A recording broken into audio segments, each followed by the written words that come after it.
nahihirapan. O, nakat na to. Kuwari, kakat pa rin, ha? Huwag mo yan sa atin, ha? Nakat na rin yun, ano? Ito, lahat pasok dun sa loob. May solay niyan, di ba? Sure, na-flat siya, ha? Nandun siya sa loob. Ayusin para hindi bulky yung ano, hindi makapal, no? Ito. Ano yun ito, ha? Suksok maigi. Hindi siya na isusuksok maigi. Suksok mo siya maigi. Para maging flat.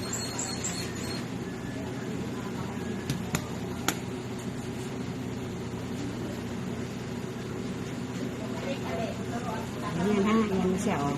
Kahiin mo yan dyan. Pasok ka ng 116 lang, ha? Be sure na dito tatapat siya. Saan lang Yung tatapat? tahi. Dito man. Opo, dyan, ha? Dyan tatapat yung tahi. Okay lang bumaba siya, mas konti. Huwag naman sobra, ha?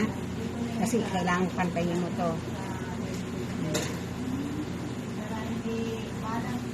Tingnan mo to, ha? Kailangan maayos yan. Tapos pagka nayari mo na lahat, tahian mo to.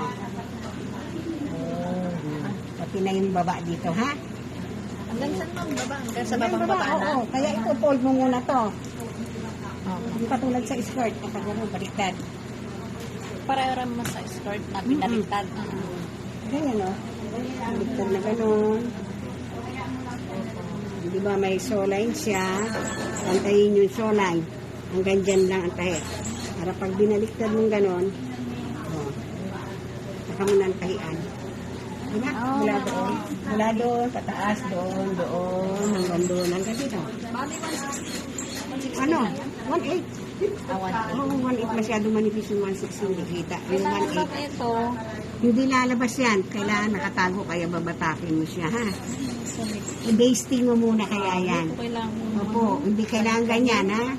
Kailangan covered yan. Fold na gano'n. Tahi mo dyan. Hanggang dito rin. Balik rin mo katulad nito, ha? Nakat na yan, di ba? O, pasok sa loob.